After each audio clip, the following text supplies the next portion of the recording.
বহরমপুর শহর যুব তৃণমূল সভাপতির গাড়ি লক্ষ্য করে 2 রাউন্ড গুলি চাঞ্চল্য এলাকায়। বহরমপুরের শুটআউট চাঞ্চল্য এলাকায় শনিবার রাতে মুর্শিদাবাদে বহরমপুরের কাশিমবাজার রিং রোড সংলগ্ন এলাকায় বহরমপুর শহর যুব তৃণমূল সভাপতি পাপাই ঘোষের গাড়ি লক্ষ্য করে পরপর 2 রাউন্ড গুলি চালানোর ঘটনায় রীতিমতো চাঞ্চল্য ছড়িয়ে পড়ে এলাকায়।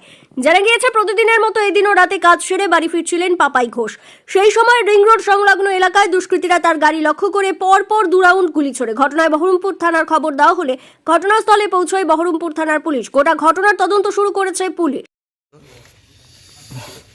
আমি আমার পার্কের মাঠে ওখানে একটা বাড়ি আছে, আমার ওই বাড়িটা থেকে আমি বেরিয়ে আমার ওই লোটন আছে, আর ওখানে আমি বাড়ি নামিয়ে দিয়ে বাড়ি যাই। তো লোটনকে বললাম যে আজকে কেউ নাই, লোটন বলে যতকে বাড়ি নামিয়ে দিচ্ছি।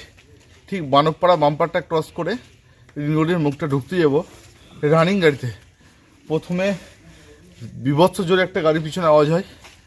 আওয়াজ হওয়ার সঙ্গে সঙ্গে আমি আমার ড্রাইভারকে বলি, সুরকে বলি গাড়িটা ঘুরিয়ে টানার সঙ্গে সঙ্গে পিছন থেকে আবার একটা আওয়াজ।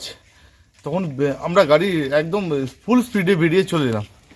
পরপর 2 রাউন্ড আমার গাড়িতে ফায়ারিং হলো। প্রথমটা খুব জোরে আওয়াজ হয়, দ্বিতীয়টা হালকার মধ্যে। মানে কি কারণ, কি কি মনে কারণটা এখনো বুঝতে পারছি না। আমি সঙ্গে সঙ্গে আইসি সাহেবকে ফোন করি, পুলিশ প্রশাসন এসে হাজির হয়েছে। স্পটে কাউকে দেখতেও পাইনি। মানে কারা কি করেছে কি কিছু মনে বুঝতে পারছি না। কাউকে কোনো শত্রু তো অনেক আছে, তো বুঝতে পারছি না।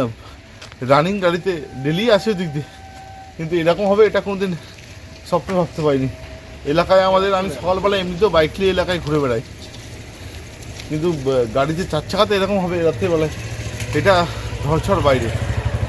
মানে তুমি বাড়ি ফিরছিলে তখন হয়েছে? বাড়ি ফিরছিলাম। ঠিক।